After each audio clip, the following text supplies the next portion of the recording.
विष्णु सहस्त्र नाम का पाठ करने वाले व्यक्ति को यश, सुख, ऐश्वर्य, संपन्नता, सफलता, आरोग्य एवं सौभाग्य प्राप्त होता है तथा मनोकामनाएं की पूर्ति होती है। तो चलिए हम गाएंगे श्री विष्णु सहस्त्र नाम का गायन। जय हो। ओम नमो भगवते वासुदेवाय नमः। ओम विश्वं विष्णु वष्टकारो भूत भव्य भवत्प्रभु भूतकृत भूतभृत भावो भूतात्मा भूत भावनः भूतात्मा परमात्मा च मुक्तानां परमं गतिः अव्ययः पुरुष साक्षी क्षेत्रज्ञो अक्षर एव च योगो योगविदां नेता प्रधान पुरुषेश्वरः नारसिंह वपुः श्रीमान् केशवः पुरुषोत्तमः सर्वः शिवः स्थाणु भूतादिनिधि अव्ययः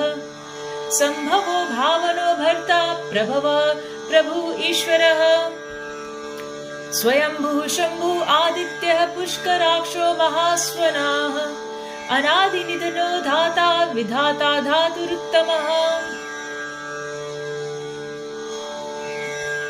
अप्रमेयो ऋषिकेशः पद्मनाभो अमरप्रभुः विश्वकर्मा मनुस्त्वष्टा स्थविष्ठः स्थविरो ध्रुवः अग्राह्यः शाश्वतः कृष्णो लोहिताक्षः प्रतर्दनः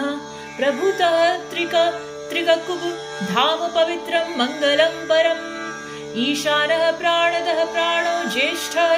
श्रेष्ठः प्रजापतिः हिरण्यगर्भो भूगर्भो माधवो मधुसूदनः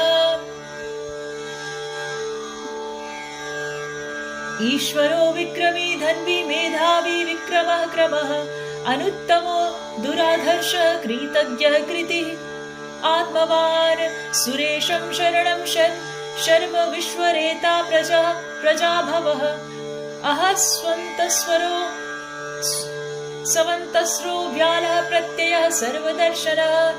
अजः सर्वेश्वरः सिद्धि सर्वाधि अच्युतः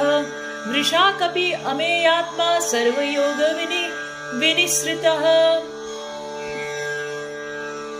वसुः वसुमना सत्याः सवात्मा समितं समः अमोघः पुण्डरीकाक्षो वृक्षकर्मा वृषाकृतिः रुद्रा बहुशिरा बभ्रुः विश्वयोनि शुचिश्रवाः अमृतः शाश्वतः स्थाणु वरारोहो महातपाः सर्वगः सर्वविद् भानु विश्वक सेनो जनार्दनः